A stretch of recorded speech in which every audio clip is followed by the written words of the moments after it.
Hey, black woman, I just wanted you to know that you're pretty dope. Like, I don't care what society tells you. They might tell you that your skin's not pretty enough, that there's not enough shades to match your makeup, that although all women make 82 cents to the dollar on white men, you make 62 cents. They may tell you that you don't deserve that promotion, even though you know you do. They may tell you that when you get the promotion that you only got it because you were black. But we know that's not true. I just want you to know that I believe in you.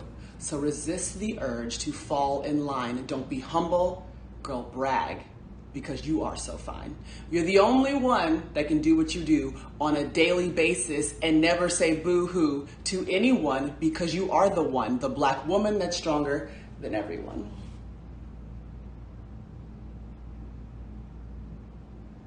What's good, y'all? It's Kingtise. Welcome back to Throughout the Association. And if you're watching this, I assume you're already aware of what's going on. If you are not, just watch my last video. But Maria Taylor, do you guys ever listen to a song and you catch things in the lyrics years later that you didn't catch when it came out?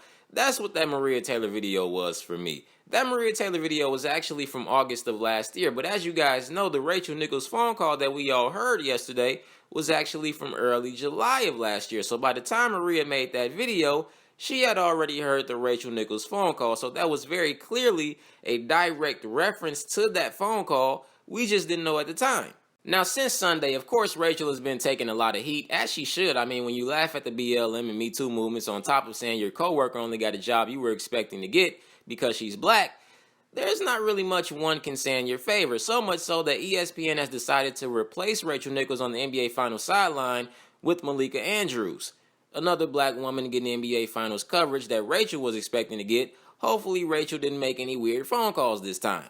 Now, ESPN did give a statement about taking Rachel off the NBA Finals sidelines, and they said, "We believe this is the best decision for all concerned in order to keep the focus on the NBA Finals," which makes sense, but Rachel will still be hosting the jump, so won't she still be a distraction? I'm not saying Rachel should lose her job, but 2 to 3 weeks off might be a good decision for both parties right now. This to me seems like ESPN wants to appear as though they're punishing Rachel because they never did and they're facing backlash, but they're really not, because most likely in a few weeks everything will be just fine. Also keep in mind, we only heard 3 minutes of a 20-minute conversation. ESPN heard way more. Now, as far as Maria's response, I think Maria has publicly handled herself very well since finding out about Rachel's video, which might be very difficult to do, but she's done it. And what she said, I think it was very well said. But as I said Sunday, ESPN clearly has a lot of things they need to work on and figure out, because they clearly have a lot of disgruntled employees whom a lot of their internal conflicts amongst each other kind of starts with the company they work for. Now, I do want to make something clear that has caused a lot of confusion.